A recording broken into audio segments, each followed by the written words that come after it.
ठाकुर जी की कृपा की कि इतने कृपालु हैं ठाकुर, इतने दयालु हैं कि वो ये नहीं देखते जब कृपा का खजाना खोलते हैं ये इस लायक है या नहीं है, उन्हें कृपा करनी है तो कर देते हैं।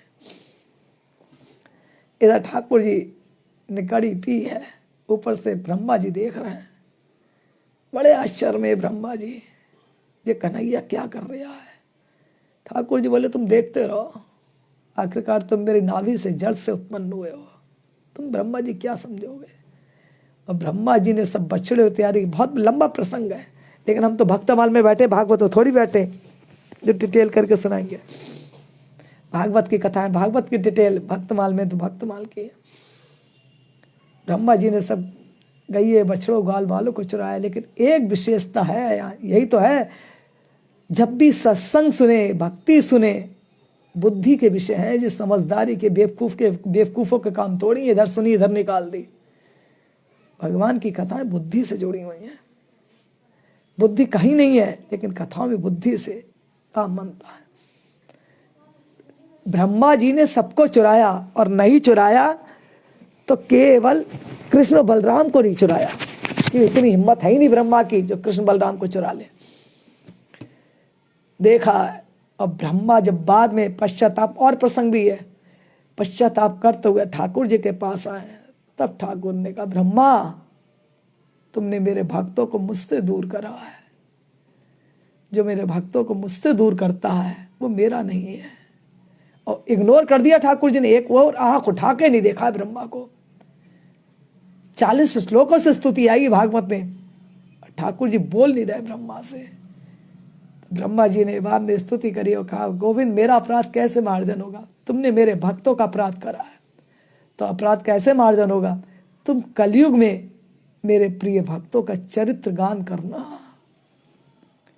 चरित्र गान करना, मुझे तो कुछ आता ही नहीं है, तुम सब सीख जाओगे, लेकिन मेरे भक्तों के तुमने भक्तों का अपराध करा है, इसलिए भक्तों के चरित्र लिखो, उनका गुणगान करो, और आने वाले कलयुग में जिन भक्तों के चरित्र को जो सुनेगा और गाएगा उसको भगवान की भक्ति सहजी में प्राप्त हो जाएगी। बोलिए भक्तवत्सल भगवान की जय जय राधा रमण हरि बोल, जय जय राधा रमण हरि बोल, जय जय राधा रमण,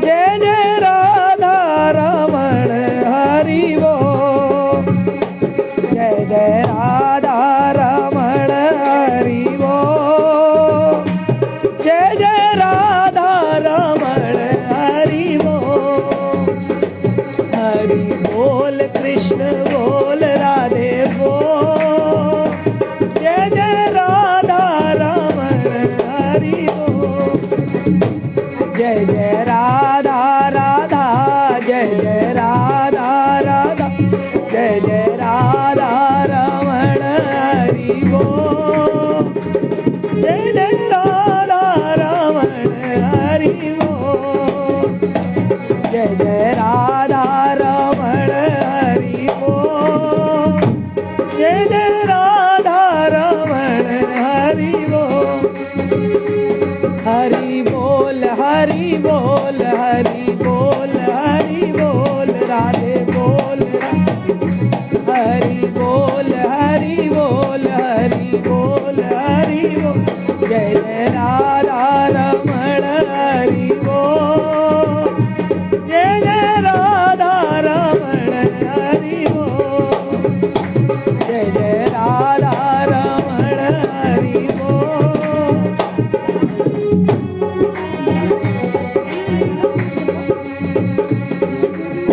राज महाराज की जितनी भी बहनें YouTube के माध्यम से या जूम के माध्यम से कथा सुन रही हैं, जहाँ पर बैठी हैं वो भाई कीर्तन करें।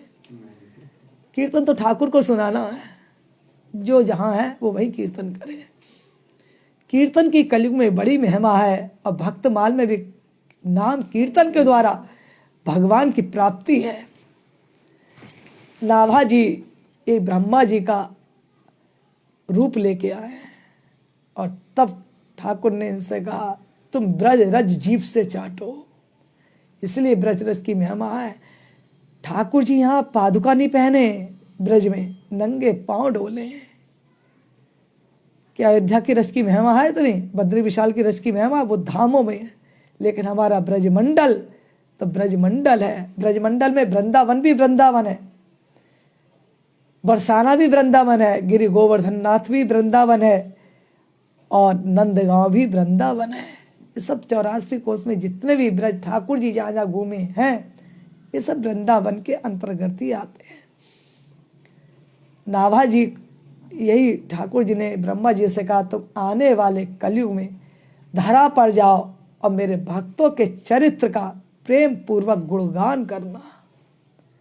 जो जो भक्तों ने जिस जिस तरह की अपने जीवन में, भक्तमाल का अभिप्राय क्या है, जो भक्त अपने जीवन में जिस तरह का जीवन बिताए हैं और कैसे भगवान की भक्ति को कर पाए हैं, और भक्ति करके भगवान को किस तरह प्राप्त करा है, कितना संकट, कितने उन्हें जीवन में कष्टों का सामना करना पड़ा, और फिर भी उन्होंने भगवान के प्रति अपना संबंध तोड़ा नहीं। इसी का नाम तो है भक्तमाल। भगवान से डटे रहे, और भगवान अपने भक्तों के जीवन में खूब कसते हैं। नट बोल्ट क्या कसेगा? जो ठाकुर जी अपने भक्तों का मन कसते हैं।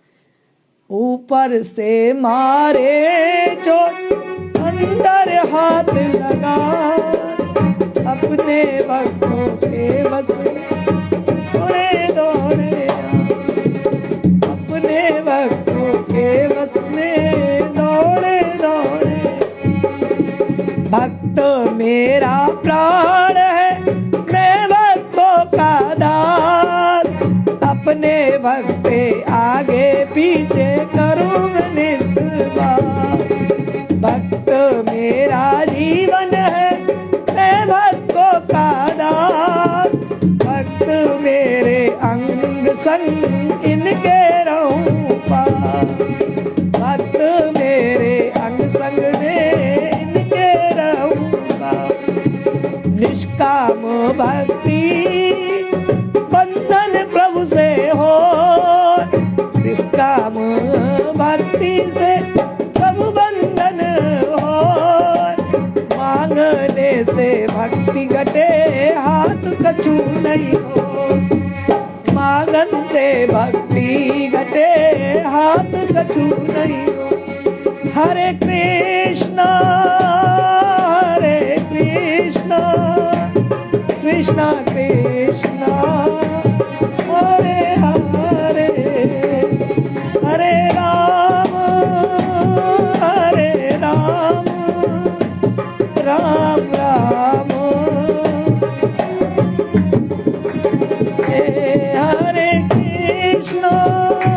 हरे कृष्णा कृष्णा कृष्णा हरे हरे, हरे राम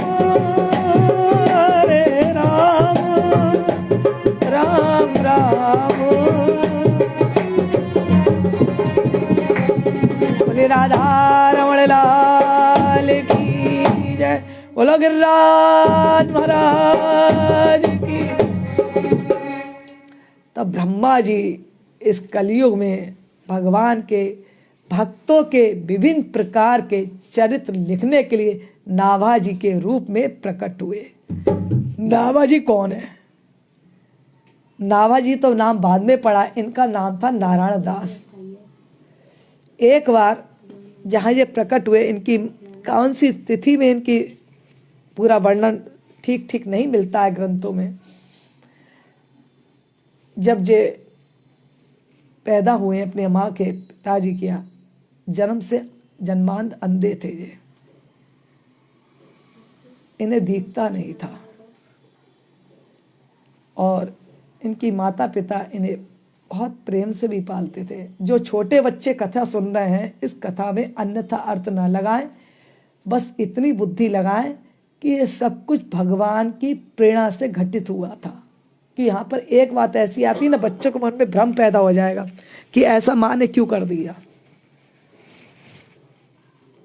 तो बहुत छोटे थे, दिखता नहीं था इन्हें। उनके देश राज में अकाल पड़ा, न खाने को कुछ अन्न मिला, न पीने को मिला। प्रजा भूख से तड़फने लगी, चारों तरफ त्राह त्राह मचने लगी, जल भी नहीं ला। इनके माता पिताजी इस छोटे से बालक को लेकर जंगल जंगल घूमते रहे।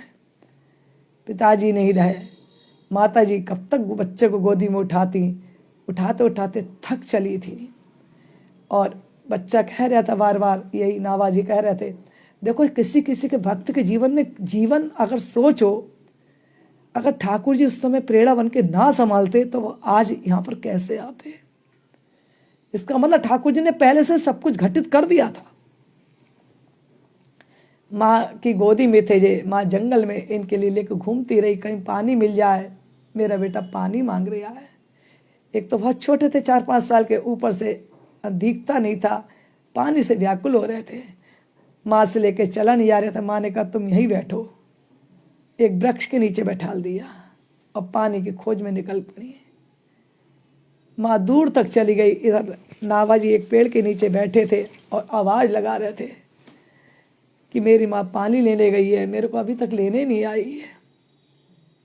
मैं तो जन्म से ही अंधा था और आज लगता है माता भी मुझे छोड़ के चली गई। और पुकारने लगे। नावाजी के अंदर भगवान के भक्ति के संस्कार जन्म से थे। मेरा और सहारा कोई नहीं, मेरा और सहारा कोई, नंदलाल सहारा बन जाओ, मेरा और सहारा कोई नहीं, गोपाल सहारा बन जाओ, नंदलाल सहारा बन जाओ, मेरा और सहारा कोई नहीं, मेरा और सहारा कोई नहीं, गोपाल सहारा बन जाओ, नंदलाल सहारा बन जाओ, मेरा और सहारा कोई नहीं, बस तू मेरा है मैं तेरा हूँ, तू मेरा है मैं तेरा, और सहारा कोई नहीं, मुझे और सहारा कोई नहीं। छोटे से नावाजी आज एक पेड़ के नीचे, वृक्ष के नीचे रो रहे हैं, बिलख रहे हैं। माता छोड़ के चली गई मुझे, मेरा जीवन में कोई आश्रय नहीं है, भगवान ही मेरा आश्रय है। देखो ठाकुर जी अपने भक्तों की रक्षा कैसे करते हैं। इधर रास्ते में से अग्रदेव और किले दोनों गुरु शिष्य हैं, किलेदेव गुरु, अग्रदेव उनके शिष्य हैं, रास्ते से गुजर रहे हैं। इधर ठाकुर जी आकाशवाणी करते हैं, तुम जंगल के रास्ते जाओ, आज उस मार्ग से मत जाओ। जंगल के रास्ते में क्या है, जंगल के रास्ते में तुम्हें एक रतन मिलेगा। दोनों आपस में बात करते हैं, जाए ना जाए जंगल के रास्ते में, आधी रात में जंगल के रास्ते जाएंगे, पता नहीं कौन मिलेगा, क्या करेगा। तो सोचे नहीं चलो जंगल के रास्ते से चलते। दोनों धीरे धीरे जंगल के रास्ते में आने लगे। और इधर नावाजी छोटे से जन्मांध हैं, दिखता नहीं है, एक वृक्ष के नीचे बैठे हुए हैं, रो रहे हैं, ठाकुर को पुकार रहे हैं, मेरा और सहारा कोई नहीं, नंदलाल सहारा बन जाओ, मेरा और सहारा कोई नहीं, नंदलाल सहारा बन जाओ। रो रहे हैं बैठे बैठे। तभी अग्रदेव जी ने कहा, बेटा तुम कौन हो? मुझे खुद ही नहीं पता मैं कौन हूँ। कहाँ से आए हो? जहाँ से सब आते हैं। क्या नाम है? नाम भी नहीं पता। तुम्हें माँ बाप इस तरह छोड़ के चले गए? कोई किसी को नहीं छोड़ता है, सब जीव प्रारब्धाधीन है। हमने कहीं उनके संग कुछ करा होगा, तभी तो आज ये हो रहा। अगर इतनी सी बात समझ में आ जाए तो कोई भी दोषी नहीं है संसार में, कोई भी दोषी नहीं है, पहले से घटित है। अगर दुख लिखा है तो दुख मस्तक पे आएगा, और सुख लिखा है तो सुख आएगा।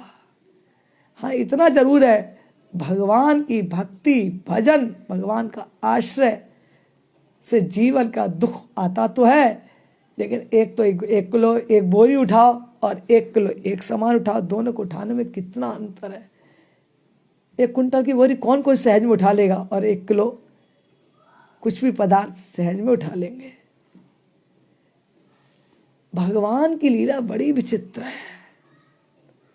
नाभाजी रो रहे हैं। किलहदेव अग्रदेव जी कह रहे हैं, अरे तुम तो बेटा बहुत मासूम है, तुम्हें दिखता नहीं है क्या? ना, मुझे दिखता नहीं है, कुछ सूझता नहीं है। मेरी माँ इस जंगल में मुझे बैठा के कहाँ चली गई, मैं माँ को पुकार रहा हूँ। हाँ, हम तुम्हारी माँ हैं। और बहुत वार्तालाप हुआ नावाजी का। नावाजी ने कहा, देखो हमें तो दिखता नहीं है, लेकिन आपको तो दिखता है ना। इधर किलहदेव कहते हैं, बालक बहुत होनहार लगता है, ये बोलने में बड़ा शिष्ट है, शब्दों से पहचान होती है शिष्टता की। बोलने में बड़ा शिष्ट है, बड़ा मधुर है, बड़ा मीठा धीरे बोलता है। बार बार किलहदेव कहने लगे, बेटा तुम यही रहो। नहीं, आप हमारे को कुछ व्यवस्था कर दो, आप हमें ले चलो। परख रहे हैं गुरुवर कि ले चलें ना ले चलें। तरह तरह के प्रश्न करें नावाजी से। कभी प्रसाद मिलेगा राजी रहोगे, कभी नहीं मिलेगा राजी रहोगे, कि भोजन मिलेगा नहीं मिलेगा, अन्न जल मिलेगा नहीं मिलेगा। नावाजी ने सब में सिर हिला दिया। 5 साल के हैं। और उसी समय अग्रदेव जी ने अपने कमंडल से जल निकाला है, और नाभाजी के जैसे नेत्रों पे छिड़काव करा, नाभाजी के नेत्रों में ज्योति आ गई। ज्योति सिद्धता, जैसे कहते हैं सिद्ध पुरुष। जब उनकी ज्योति आ गई, चरणों में गिर पड़े नाभाजी। कहा, आपने मुझे आज नेत्र दान दिया है, मुझे अपने संग ले चलो, मैं आपके संग चलूंगा। क्यों तुम्हारी माँ यहाँ पर, पिताजी तुम्हें ढूंढने के लिए नहीं आएंगे? माँ को आना होता जब ही आ जाती। लगता है माँ भी कहीं खो गई है जंगल में, उसे मैं नहीं मिल पा रहा हूँ, आप मुझे अपने संग ले चलो। अग्रदेव ने कहा, जब तुम्हारा मन है तो ठीक है, आप हमारे संग चलो। और नाभाजी को अग्रदेव अपने पास बुला लाया है। सब कुछ धीरे धीरे व्याकरण सिखाया, शिक्षा सिखाई, धीरे धीरे पढ़ाई सिखाने लगे, और बड़े संस्कारी हो गए नाभाजी। गुरु सेवा में बड़े तत्पर, इतने संलग्न रहते गुरु की सेवा में। गुरु की संत की सेवा बहुत कठिन है और बहुत सरल है। गुरु की सेवा करते रहते। अग्रदेव जी जब आसन पर बैठ जाते और सीताराम जी को पा सकते हैं, अग्रदेव जी सीता जी के मानसिक सेवा करते। तो एक बार नाभाजी के ऐसा हुआ, अग्रदेव जी तो ठाकुर जी की मानसिक सेवा कर रहे हैं, और उधर नाभाजी इनके पीछे कंधे पे हल्का हल्का सा पंखा झल रहे हैं, पंखे की डंडी से। इधर कोई सेठ आया था, और उसका एक जहाज यमुना जी में फंस गया। सेठ के गुरु थे अग्रदेव, और सेठ ने कहा, मेरे गुरुवर मेरी सहायता करो, मेरा जहाज फंस गया है।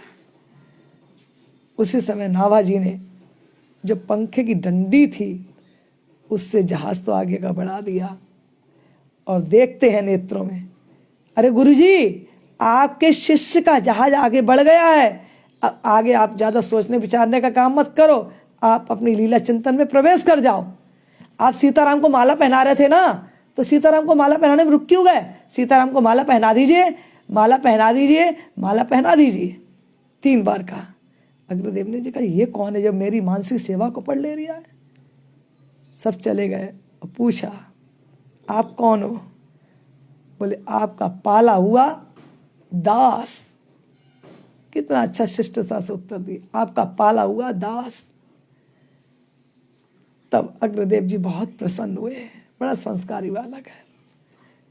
आज तू ये बता, तूने मेरे मन की बात कैसे जान ली कि मैं सीताराम को माला पहनाने वाला था, नहीं पहना पा रहा था, उसके विचार मेरे को बार बार रोक रहे थे, तूने ये कैसे जान ली बात? लगता है तू मेरे हृदय में घुस के मेरी अंतःकरण की बात जान गया है, तू मेरा अंतःकरण पढ़ लेता है। आज मैं तुझसे कहता हूँ, जब तू अंतःकरण पढ़ लेता है तो इतने भक्तमाल की जितनी भी कथाएं हैं ठाकुर जी को बहुत प्यारी हैं, तो तुम जो है ठाकुर जी की भक्तों के चरित्र लिखो। नाभा जी ने कही, अरे भक्तों के चरित्र, एक बार मुझे आप ये कहो भगवान की लीलाओं का गुणगान करो तो मैं कर सकता हूँ। वो कहीं वेदों से, शास्त्रों से, ग्रंथों से, संहिताओं से ले लूँगा, लेकिन आप मुझे इतनी कठोर आज्ञा दे रहे। अचरज दयो नयो यहाँ लो प्रवेश भयो, मन सुख छायो जा संतान प्रभाव को, अज्ञात दई भई तो पे साधु कृपा, उन्हीं को रूप गुण कयो ये भाव, बोलो कर जोर आको यावत न छोर, गाँव ग्राम कृष्ण नहीं भक्ति दाम को, गाँव नहीं राम कृष्ण भक्ति दाम को, कहीं समझाए कोई हृदय आए कहे अब, निज जल रखाई सागर में नाव को, निज दिख दिख लाई सागर में नाव को, निज दिख लाई। पाए परे आंसू आए कृपा संग संग लाए, कील आज्ञा पाई मन अगर सुनायो है, कील पल आज्ञा पाई अंदर सुनायो है। कहा तुमने मेरी नाभि की बात जान ली ना, पेट की नाभि की मतलब अंदर जो बात उतर गई थी, मानसिक सेवा को तुमने पढ़ लिया। ये तो मानसिक सेवा को जो कोई चेला शिष्य की बात समझ ले तो इसका मतलब शिष्य भी बहुत योग्य हो रहा होगा, और क्यों ना हो जाए। नाभा जी कहते हैं ना, गुरुवर मैंने जब से होश संभाला केवल आपकी ही सिद्ध प्रसादी पाई है, आपके चरणों में पाला हुआ एक छोटा सा कुत्ते के समान हूँ। मैं तो आपका पाला हुआ हूँ और किसी का थोड़ी हूँ। आप ही ने तो मुझे कृपा नज़र से पाला है, मैं आप ही से हूँ और किसी का नहीं हूँ। तो आपकी कृपा से ही जब मेरे अंदर भावना आई है कि आप माला ठाकुर जी को पहना रहे थे, तो मुझे ऐसा लगा, इसलिए आपसे कह दिया गुरुजी माला दो पहनाए, आप माला पहनाइए। चरण प्रचाल संत सीत सो अनंत प्रीति, जानी रस रीति तार हृदय रंग छायो है, जानत रीति हृदय छायो है।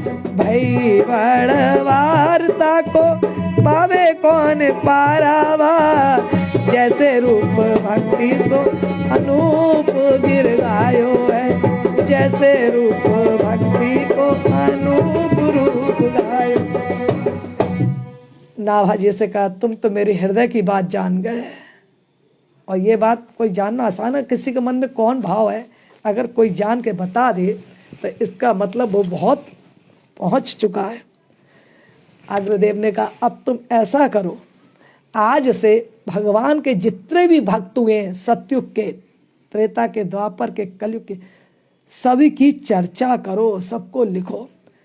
आपने मुझे वो आज्ञा दी है जो मैं करने में असमर्थ हूँ, कर नहीं पाऊंगा। एक बार आप मुझे ये आज्ञा देते भगवान के चरित्र लिखो तो शायद मैं सोच लेता, लेकिन भक्तों के चरित्र कहाँ से लाऊंगा, और वो भी सतयुग के, त्रेता के, द्वापर के, ढूंढ ढूंढ के कहाँ से लाऊंगा।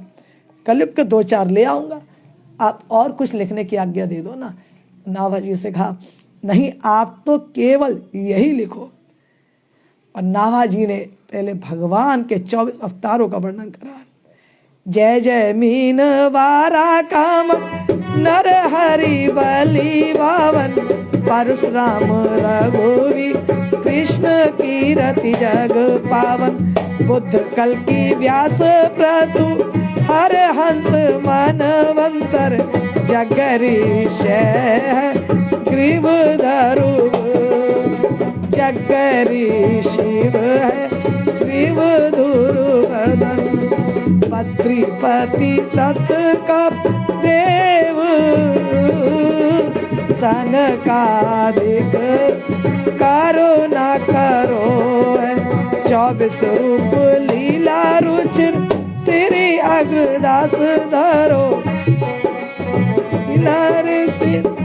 दास और पद उग्रदास पद और धार्यो है।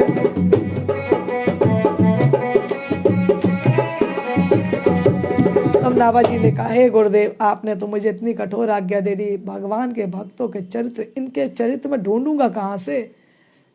तुम्हें जब जब जरूरत होगी तुम्हें ठाकुर जी प्रेरणा दे देंगे, तुम सबके चरित्र लिखना। और भक्तमाल की महिमा इतनी वर्णन आई है।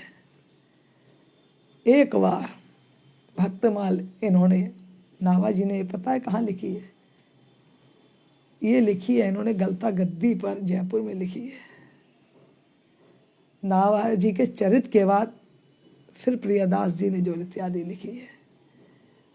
और चरित्र लिखने के बाद में नाभादी जी को साक्षात इर्द गिर्द सब भगवान के भक्तों के दर्शन होते रहते थे। नाभा जी के भक्त की जो कथा आई है भक्तमाल की, इतनी विशेषता है। और क्या विशेषता है भक्तमाल में वर्णन आता है। इस वजह ये तो गीता प्रेस वाली में इसमें नहीं है, जो 4 खंड में है ना भक्तमाल, वो बहुत विस्तार में है। भक्ति रस सुबोधनी टीका में भी विस्तार है, लेकिन गीता प्रेस वाली में विस्तार बहुत कम है। जो खास है इसमें वही दे दिया, लेकिन जब तक विस्तार ना हो तब तक चीज स्पष्ट नहीं होती है। एक बार प्रियदास जी भक्तमाल की ग्रंथ की जब रचना करे हैं तो कहा कि आगे इसकी रचना कहीं कलयुग में लोप ना हो जाए, इसके लिए रचना को आगे मैं किसी को बढ़ाऊं। और इसका जगह जगह प्रचार उन्होंने करा है, प्रियदास जी ने बहुत जगह प्रचार करा है।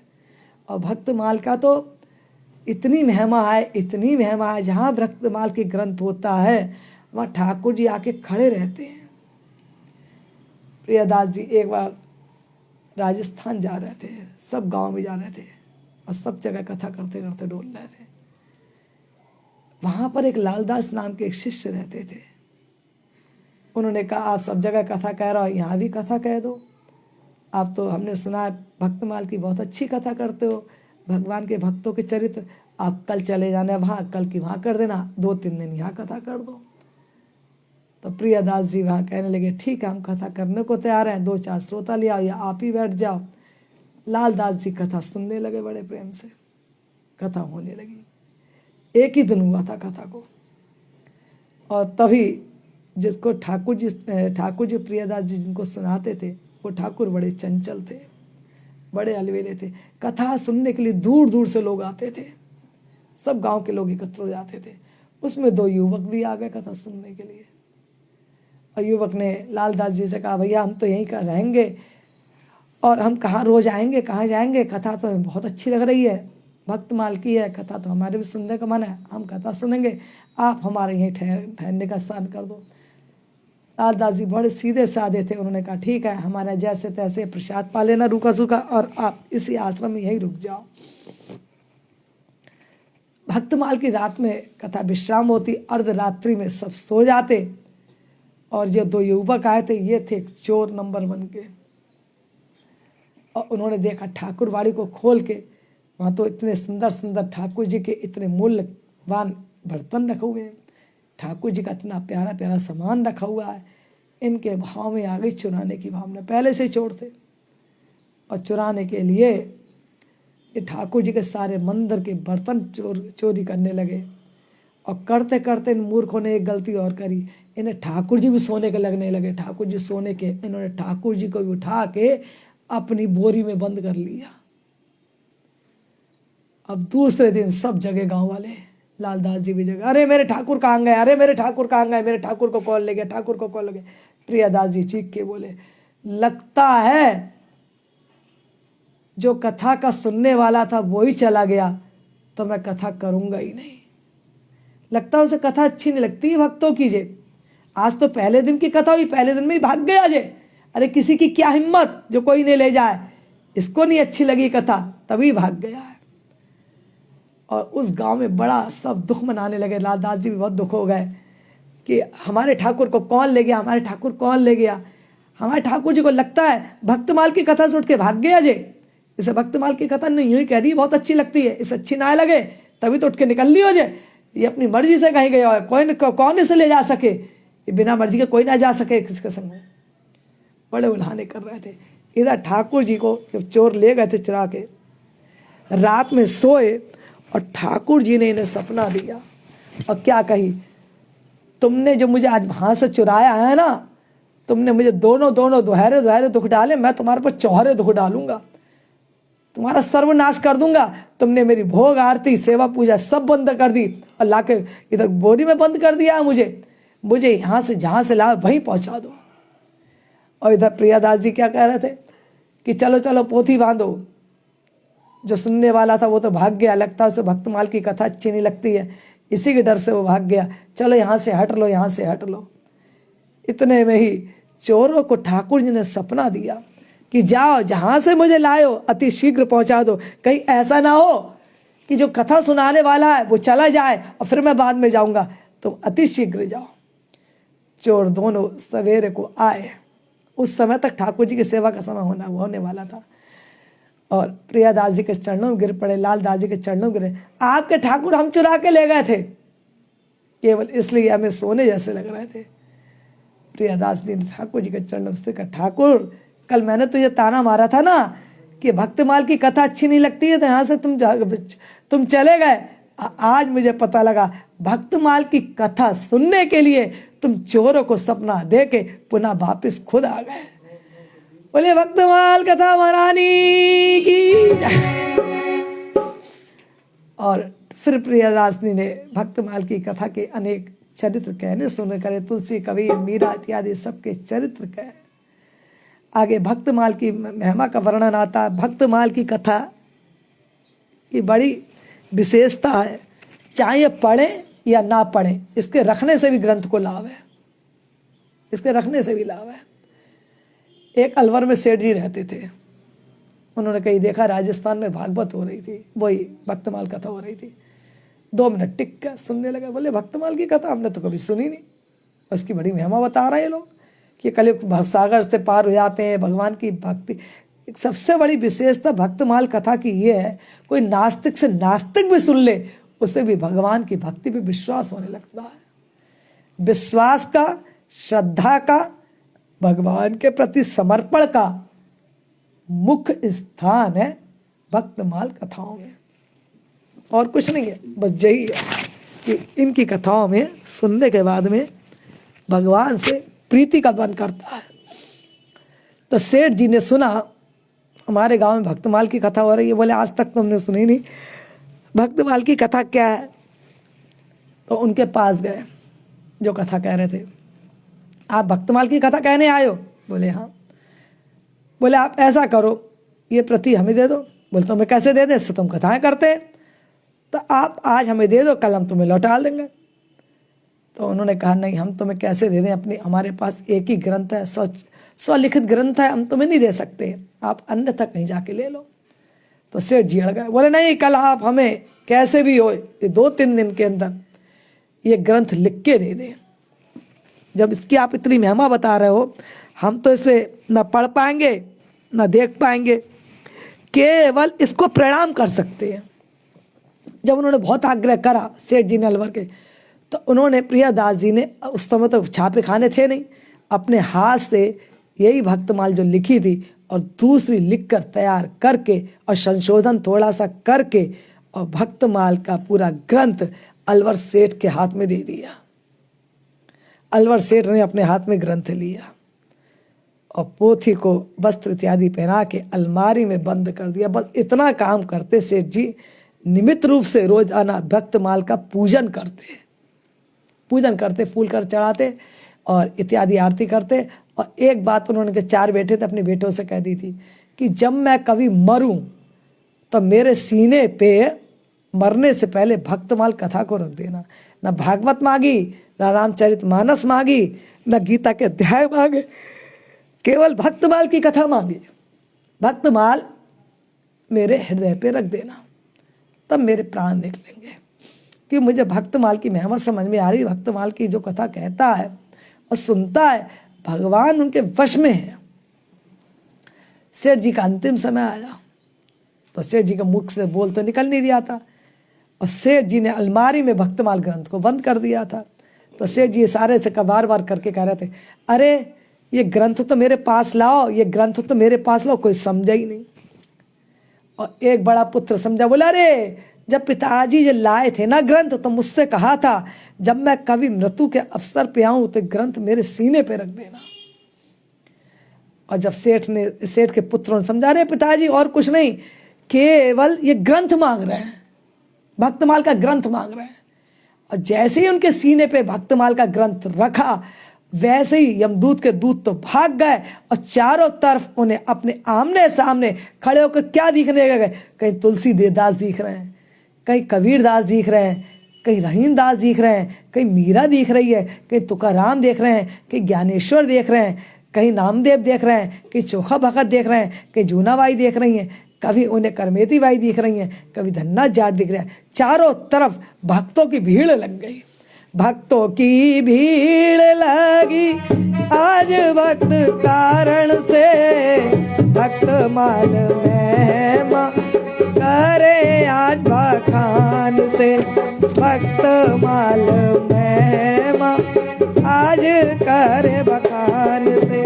भक्त के अपार चरित प्रेम से नावा गायो, नावा गाए से प्रिया दास सुनाए है, नावा दास गाए प्रिया जी सुनाए हैं। प्यारे प्यारे चरित्र है, मीठे मन मोहक है, इनका चरित्र गाए से मन को रिझाए है, इनका चरित्र गाए से मन को रिझाए है।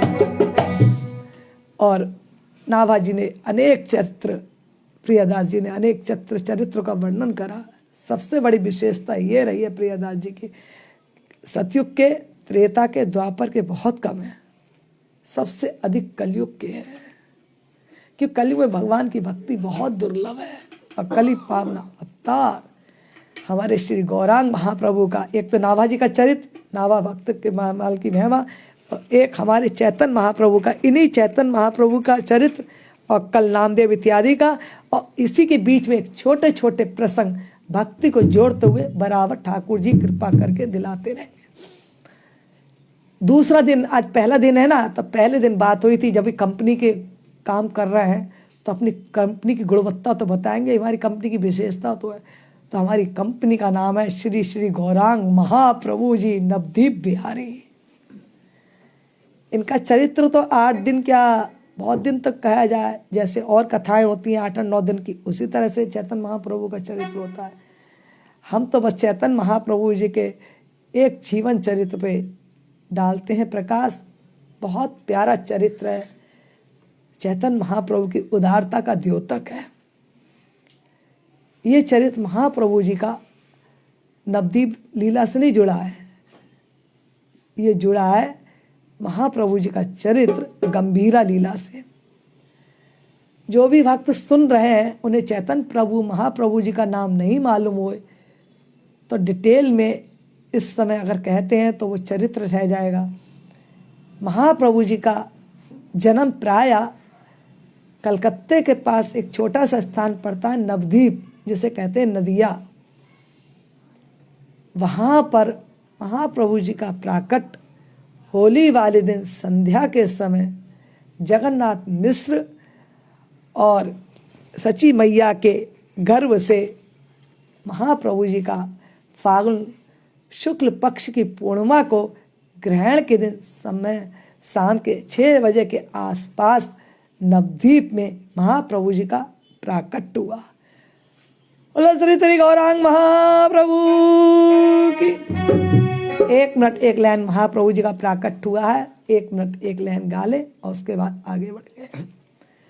जन्म लियो गौरा ने नदिया बिहारिया, जन्म लियो गौरा ने नदिया बिहारी का, नवदीप ने याने जन्म लियो है, नवदीप याने जन्म लियो है, ओ काजे बधाई नदिया जन्म गौरा ने जन्म लियो, जय हो नदिया वासी की, गौरा ने जन्म लियो, जय हो नदिया, जय हो नदिया वाले की, जय हो गौरांग की, जय हो नदिया वाले की, जय हो गौरांग, नदिया में जन्म भयो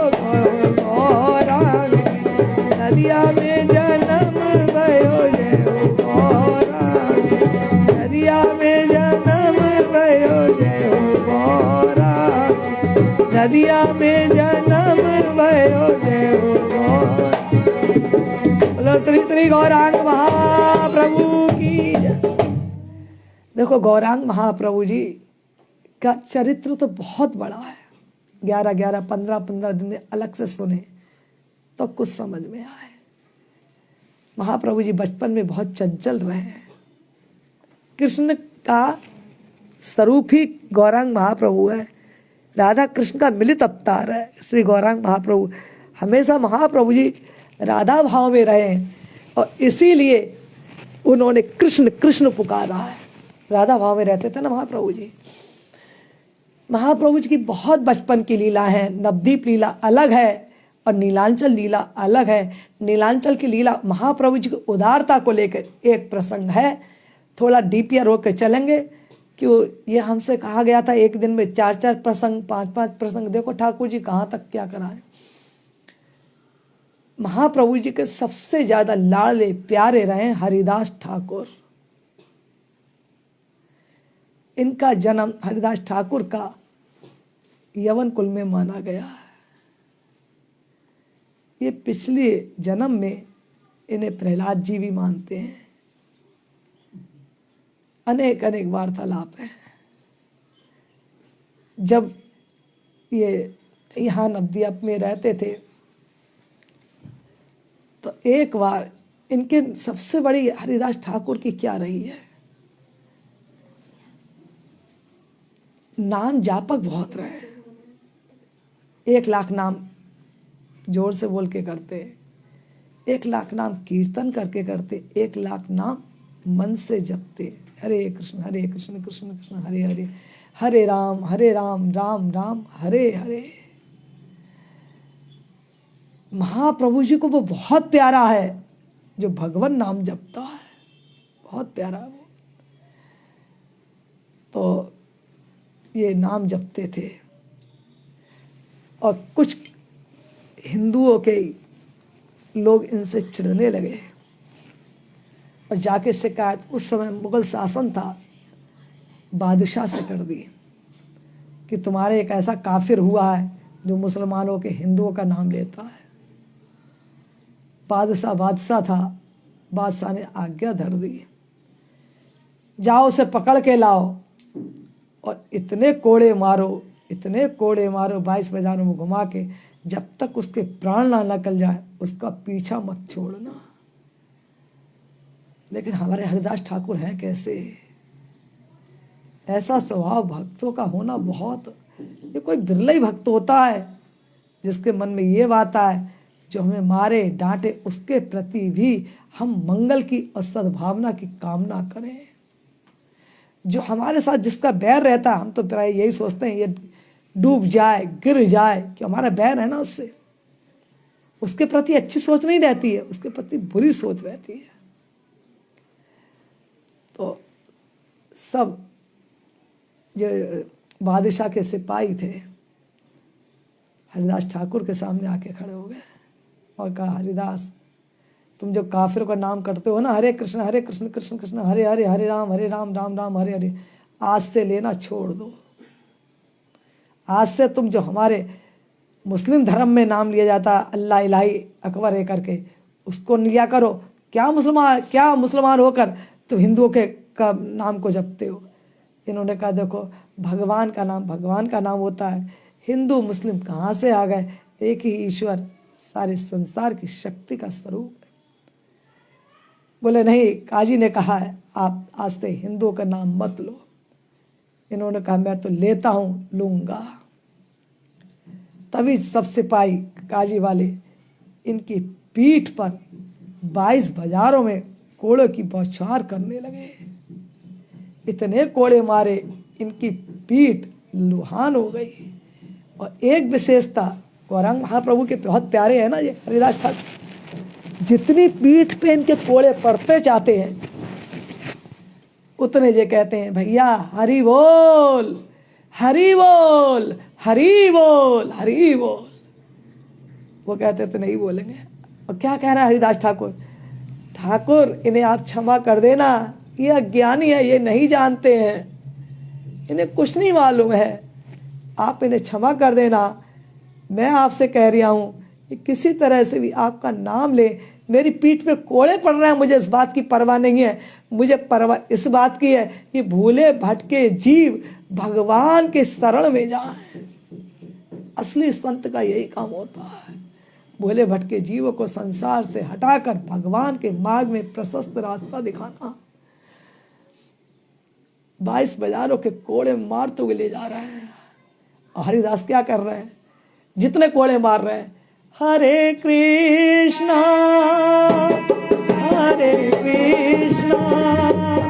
कृष्णा कृष्णा हरे हरे, राम हरे राम राम राम हरे कृष्णा कृष्णा कृष्णा हरे हरे, हरे राम राम राम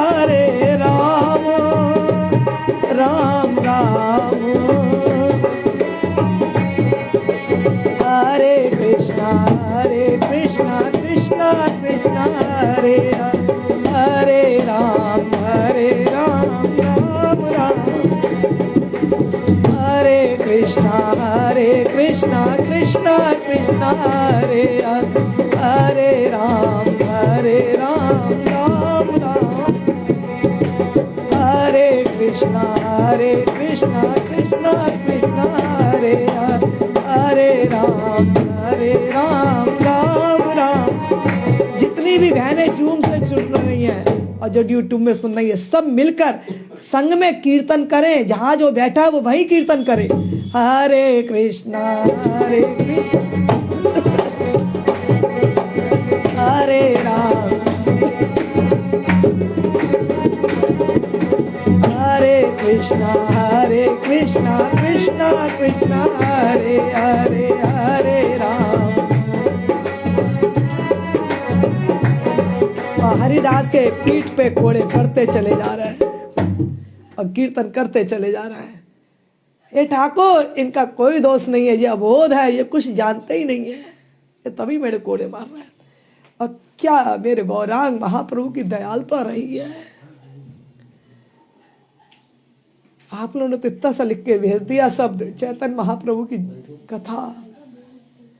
कैसे कर सकते हैं इनकी कथा को? इनकी कथा तो ब्रह्मा भी आके नहीं कर सकता है। चैतन्य महाप्रभु तो प्रेम का अगाध सागर। कोई किसी से कह दे सागर को खाली कर दो, कोई खाली कर सकता है सागर को? सागर सागर है। बस इस सागर में से इतना कर सकते हैं, खाली नहीं कर सकते हैं, डुबकी लगा सकते हैं प्रेम की। हर कोड़ा महाप्रभु की पीठ पे पड़ गया है। इधर कोड़े मार रहे हैं हरदास ठाकुर के और पीठ पे पड़ रहे हैं महाप्रभु जी के। 22 बाजारों में सुबह से लेकर रात तक कोड़े मारे। जल्लाद भी थक गए मारते मारते और कहने लगे, धन्य है तू, हम तुझे 2-4 कोड़े किसी को मारते हैं, कोई चक्कर आके पृथ्वी पर गिर पड़ता है और तू निरंतर कीर्तन कर रहा है, तुझे किसका बल है? हरदास ठाकुर कहते मुझे किसी का बल नहीं है, इसी नाम की शक्ति का बल है। हरदास ठाकुर जी प्रहलाद जी का अवतार है, प्रहलाद जी का अवतार हरदास ठाकुर जी, इसी का नाम का बल है। वास्तव में भगवान के नाम में अगाध शक्ति है, उसकी शक्ति का कोई आंकड़ा नहीं है, बहुत शक्ति है। कीर्तन करते चले जा रहे हैं, विधाता इनकी कोई गलती नहीं है, यह बोध है, इन्हें क्षमा करना। जल्लादों ने कहा, तुम ये बताओ मरोगे कैसे? अगर तुम नहीं मरोगे हमें जल्लाद मार देगा। उसने हमसे कहा है, इतनी पीठ पे कोड़े मारना जब तक वो मर ना जाए, उसको पीछा मत छोड़ना। हरिदास ठाकुर के पीठ पे कोड़े पड़ रहे हैं, ललुहान पीठ हो गई, खून बह रहा है।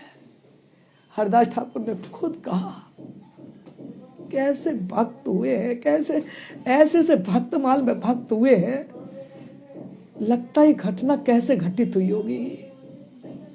भक्त तो भक्ति होते हैं भगवान के। ऐसा करो तुम अब से मुझे, मैं ऐसे ही मर जाता हूं और तुम मुझे ऐसे ही मरा हुआ जान के गंगा जी में फेंक देना, तब तो तुम्हारा बादशाह तुमसे कुछ नहीं कहेगा। हाँ, कुछ नहीं कहेगा। हरदास ठाकुर जी रोते चले जा रहे हैं, मुख से भगवान नाम जप रहे हैं, और इन जल्लादों ने गंगा जी में बहा दिया और कह दिया जाके बादशाह से कि वो जब वो मर गया तो हमने उसे गंगा में बहा दिया। बादशाह समझ गया, हाँ ऐसे ही हुआ होगा, और तैरते तैरते हरदास ठाकुर जी पुलिया गांव पहुंचे। वैश्या का भी जीर्णोद्धार है, वैश्या सुनाएंगे, अन्य कथाएं सुनाएंगे, तो महाप्रभु जी की उस कथा पे नहीं पहुंचेंगे जहां महाप्रभु जी को इंगित करा गया है। इधर हरिदास ठाकुर महाप्रभु जी जब गंभीरा में थे, पूरे 18 साल महाप्रभु जी अपने लीला की यात्रा में अंतिम समय में गंभीरा ही रहे। गंभीरा मतलब जगन्नाथ जी के पास काशीनाथ मिश्र का एक महल था, अभी भी है। उसमें एक बहुत छोटा सा बाहर की ओर एक छोटा सा बहुत कमरा तो नहीं कह सकते उसे, एक छोटा सा बहुत झुका हुआ सा, एक बहुत पुराना सा जर्जर छोटा सा एक टुकड़ा था। उसमें कोई पुरुष पूरी टांग फैला के सो भी नहीं सकता था।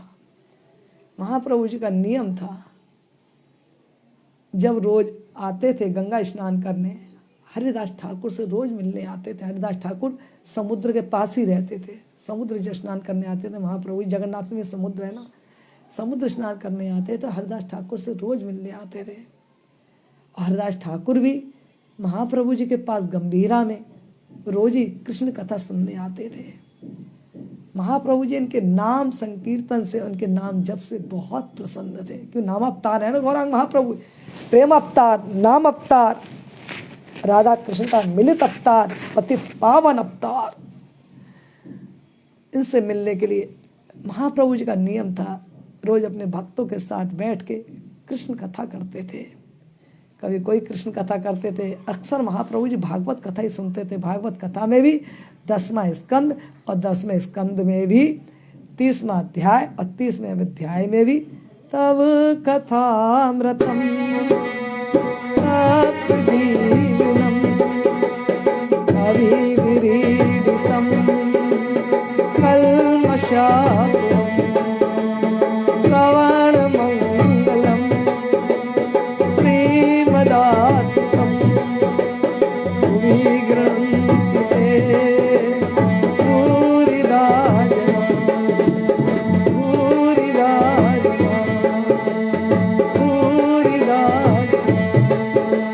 इस पृथ्वी पर भगवान की कथा ही तीनों प्रकार के तापों को मिटाने वाली है। महाप्रभु जी नित्य कथा करते। हरिदास ठाकुर जी पीछे से जाके बैठ जाते थे, मैं मलेच्छ कुल में उत्पन्न हुआ हूँ, किसी से स्पर्श न हो जाऊं। महाप्रभु जी के उसमें दैन्यता है,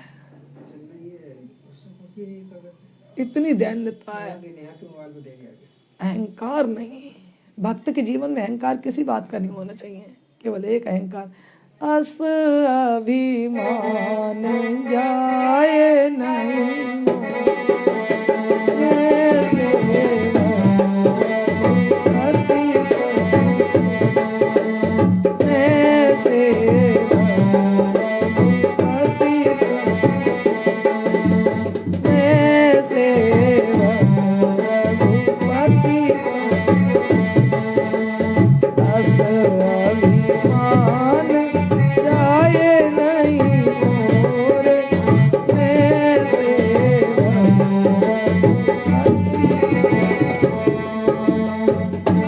महाप्रभु जी के उसमें दैन्यता। और महाप्रभु जी को कभी जीवन में दैन्यता नहीं आए। भक्ति दैन्यता के सिंहासन पर बैठती है, बहुत दीनहीन होकर बैठे रहते हैं। महाप्रभु जी की लीला में महाप्रभु जी से बाहरी दृष्टि से आयु में बहुत बड़े रहे हैं हरिदास ठाकुर जी, काफी बड़े हैं। हरिदास ठाकुर जब इधर तक घूमा करते तो महाप्रभु जी ने एक बार बुला के कहा था, तुम यही बकुल वृक्ष के पास रह जाया करो ना। और महाप्रभु जी ने स्थान दिला दिया था, तब से वो बकुल वृक्ष के पास रहने लगे थे। महाप्रभु जी जब ये नहीं जाते थे तो महाप्रभु जी इनसे खुद ही मिलने आते थे। कैसी भक्ति रही होगी हरिदास ठाकुर की। आज भी नवद्वीप में हरिदास ठाकुर की समाधि है, बहुत प्यारा स्थान है नवद्वीप में, उड़ीसा में है।